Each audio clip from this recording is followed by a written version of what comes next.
Survival House Network.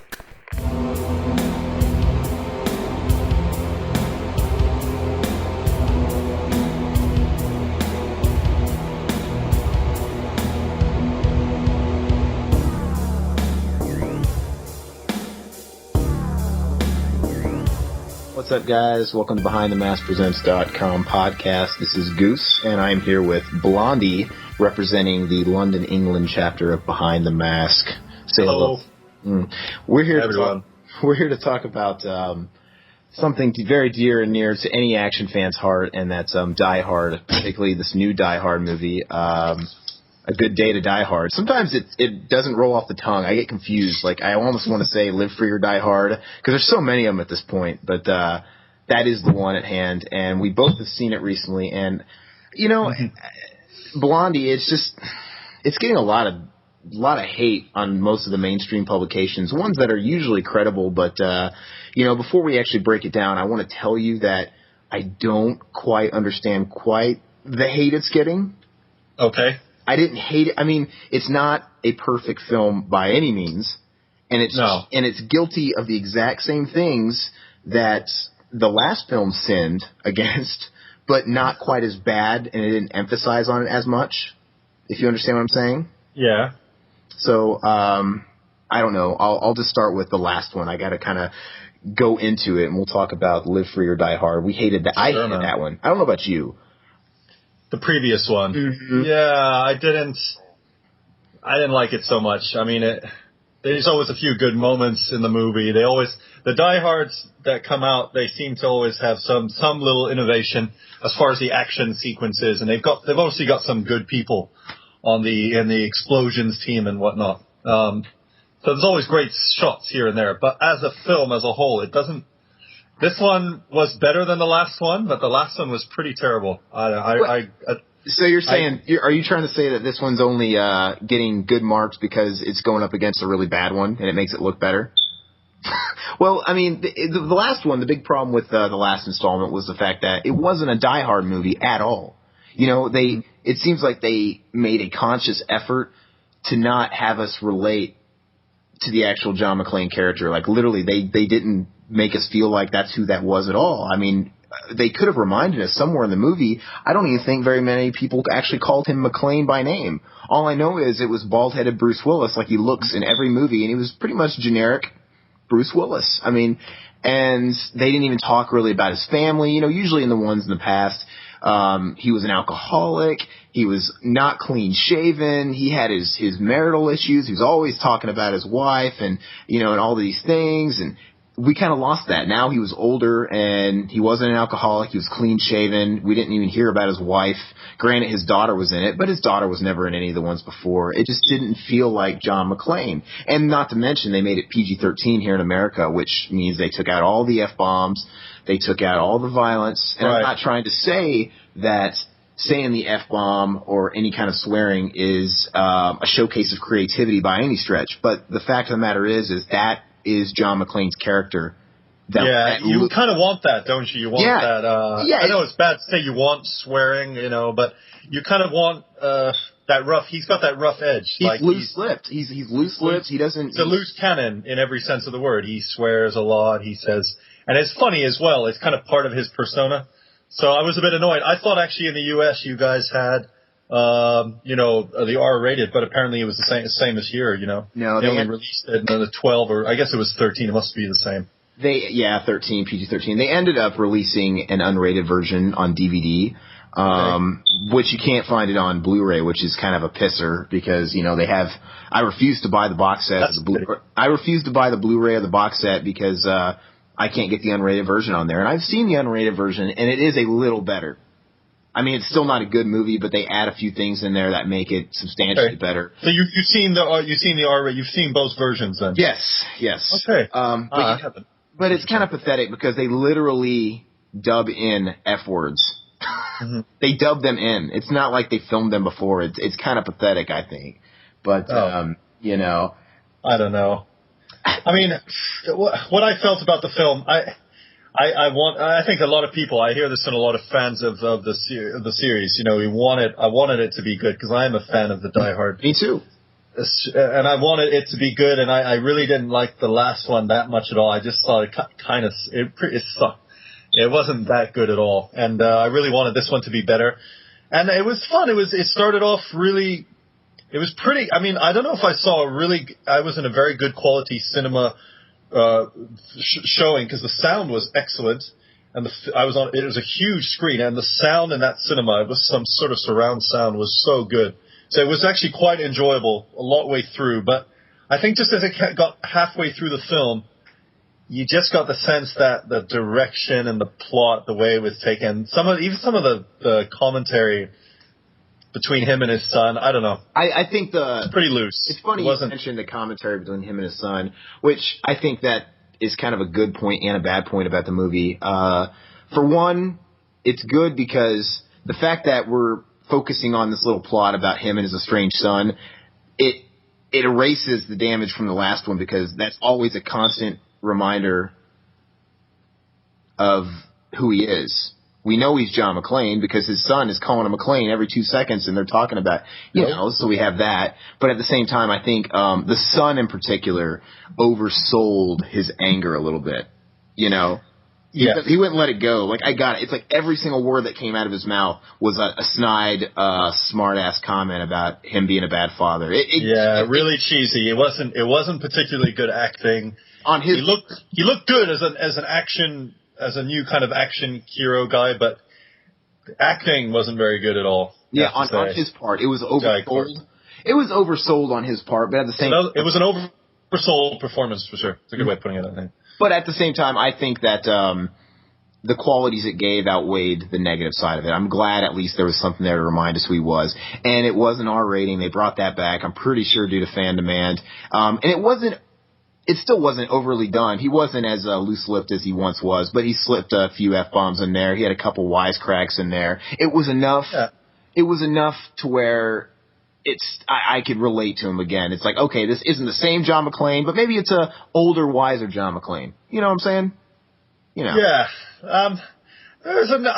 I'd say for me the only positive thing throughout the whole film was probably a lot of I thought the car chase in the beginning was phenomenal. I really liked it. I thought just the way it was filmed and the way the sound and the way it's shot and stuff, and a lot of those scenes early on in the film were really cool. So that was fun.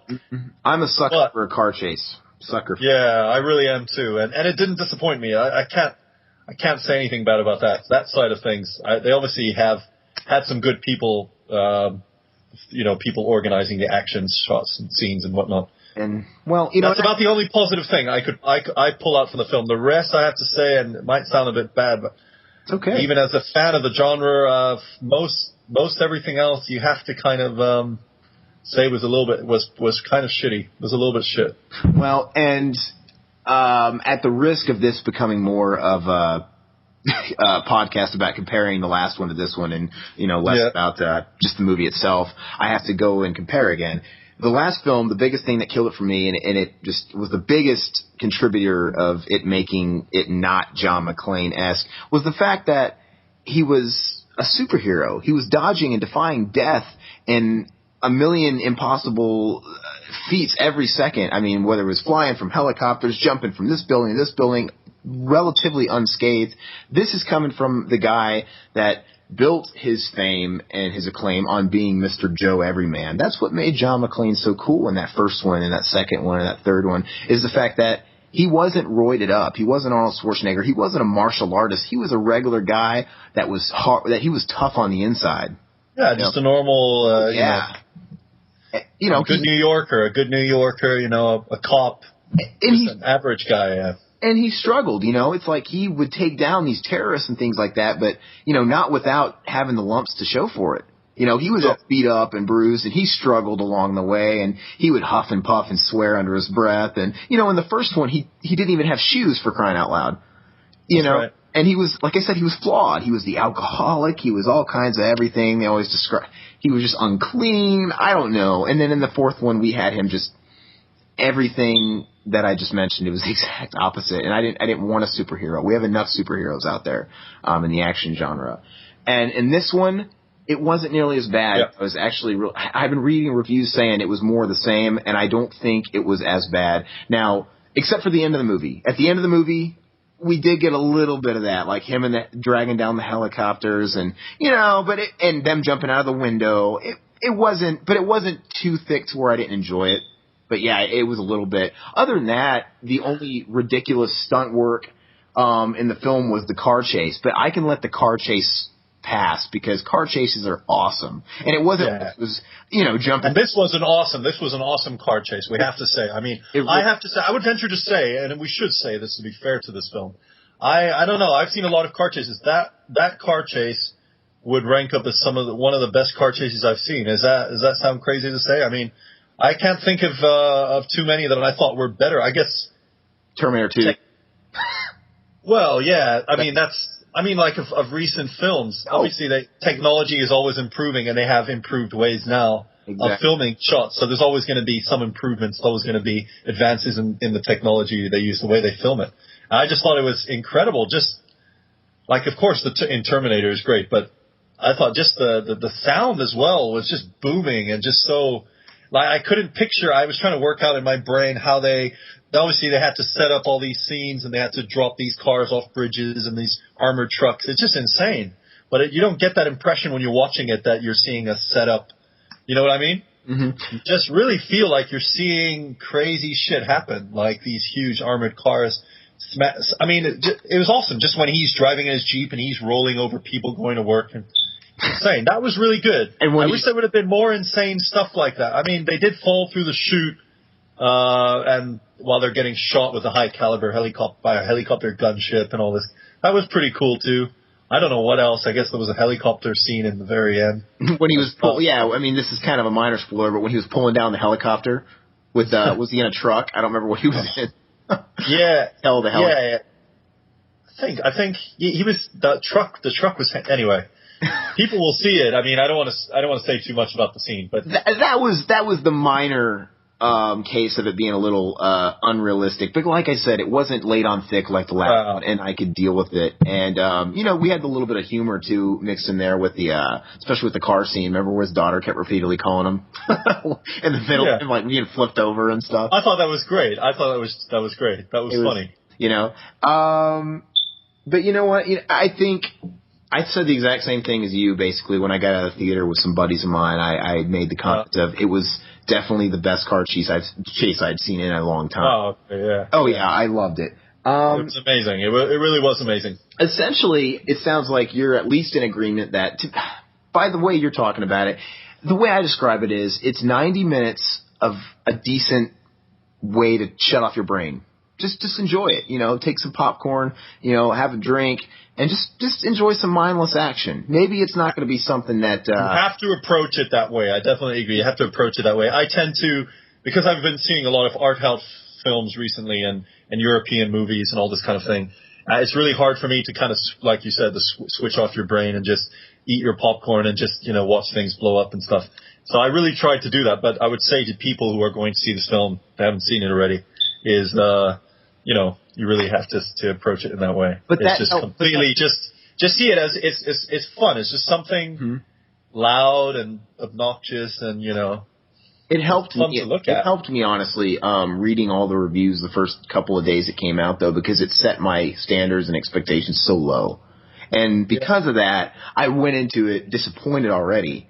I went into it disappointed already before seeing it and not expecting much, and I'm like, you know what, even though people are saying this is even worse than the last one, if it's at least better than the last one, I'll be satisfied. And when I had that mentality and it made me enjoy it more. So that's good. I was sort of the opposite. I didn't want to read any reviews. I saw a snippet or two of some interviews online and someone saw it and said it was actually quite fun. So that was the only thing I saw.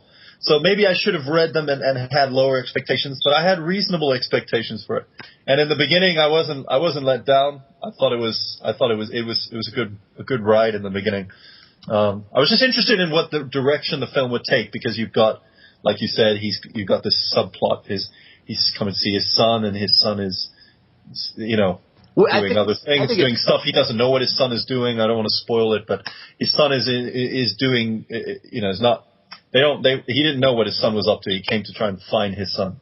Yeah, so well, I was just interested in what direction the film would take and how they would work that story out and stuff. And yeah, I think it's funny that you referred to the whole thing about him and his estranged son as being subplot, when honestly I think that was main plot, and the actual terrorism plot actually served as a subplot. I think it played second fiddle to him and his son. Honestly, it seemed tilted in that way. But it's not groundbreaking. It's just like you said, go into it with a mentality of, I just want to get away for 90 minutes and watch Bruce Willis blow some stuff up, and you'll have enough fun with it. It'll be, what you need. But it's not a game changer like the first one or the third one. The first one set up and created the blueprint for modern day action. The whole, terrorists take over a building of some sort. One lone man has to, take them down himself.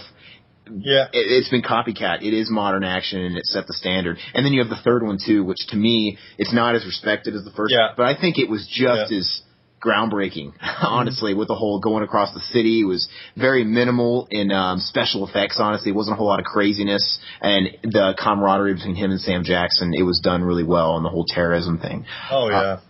Now I have to say, while this one is not groundbreaking like those two, which were both directed by John McTiernan, by the way. The original director directed the first and the third one, and those are the only two I give a damn about. I don't even like the second one. But anyway, this one I do have to applaud at least, because the last one, I hated the fact that the whole antagonists of the movie, their whole motives and everything were so not Die Hard. We're going viral. It was just... And I didn't like the villain. It was the weakest villain of all time. He was not a threat. He was not scummy. I didn't believe him one bit, and just their motives were totally silly. At least this one was, even if it's, albeit a little cliche, at least it was Die Hard. The whole Russians, the terrorism, the, what was it? Was it plutonium? I don't know. The nuclear weapons, whatever. It was still, and the double stand, the two timing, this person's really, it was at least Die Hard. It was something that I would expect to be in the film. Yeah, that's good. It's interesting that you mentioned that. But I mean, talking about the bad guys, because the way the film is sold is like there's really, really good, awesome bad guys, and really awesome characters and whatnot. But I thought the bad guys, it's a bit ridiculous. It wasn't believable. I mean, I know Die Hard, it's always a bit far-fetched, isn't it? Mm-hmm. Kind of a Russian plot and weapons and some crazy guys doing something. But yeah, I have to say, I didn't really like the bad guys. I thought I didn't find it believable. I didn't feel it worked so well. The characters they used and the way they switched and back and forth, which you'll know, obviously. Yeah. Not people who haven't seen it, obviously, but you'll know what I mean. I didn't think that was worked so well, so I didn't like that bit. The characters themselves had no depth. Like I said, they didn't have depth like Hans Gruber or Simon, third one. But like I said, they ran that risk of being cliche, and it was just a character like John Malkovich in Cyrus the Virus in Con Air or something like that. So a character with real depth, with real with an interesting personality. Just a timeless character too. But and that's not what these were. Like I said, they didn't ace it with the bad guys, basically, like the recent James Bond did had a really good bad guy, or some of these other films, They definitely came off as generic, but like I was saying, I was kind of giving it just half a point, if you will, because at least, even though it was generic, it was still Die Hard-esque, which was, that whole James Bond feel, some kind of terrorist, whatever. Whereas the last one was totally removed from that environment to me, and it further contributed to taking me out of the part 4. But I don't know. I guess at the end of the day, the good things I'm going to say to give my final roundup is that I did enjoy Bruce Willis enough in it, and I thought his son was an overactor, but by the end of it, I didn't mind it. It was okay, but yeah, he was an overactor. The villains, cliche. Dude, the main villain's daughter, smoking hot. Enjoyed that. I thought it was a beautiful woman. I actually thought his daughter was pretty hot too for some reason. Yeah, she's cute. You can have her. I'll take the Russian. No. And I did like the Russian setting. I did like it. I don't think they capitalized on the cool new European setting as much as they could, but I enjoyed the different pace. My only problem, too, is that, gosh, man, while it did harken a little bit more back to Die Hard than Part 4, why does everybody feel the need to direct an action movie like it's one of the Bourne movies nowadays. Do you know what I'm talking about with the filmography and the camera work and the directing style? It's like it's a Bourne movie. Well, they're trying. It's like a wannabe Bourne movie. It's real popular nowadays, just with action movies. Even Taken is kind of similar, which don't even get me started on Taken 2. Oh, no, I was just reading something here actually on my phone about, while we were talking here, about like where this film, like as a question, where would you feel this film fits into, like in the last 6 months, we've had quite a few popcorn action films come out. Better than Taken. So where does this film fit in with, obviously we had Taken 2. You know, I don't want to talk about Taken 2 because that would be, that would be a waste of breath. That would be just, yeah, it sucked pretty bad, didn't it? Mm-hmm. I don't know. So yeah, it sucked. But like I said, that's also my only grief is the directing style didn't feel like a Die Hard movie. But it was a different director. So it's like, what am I going to do?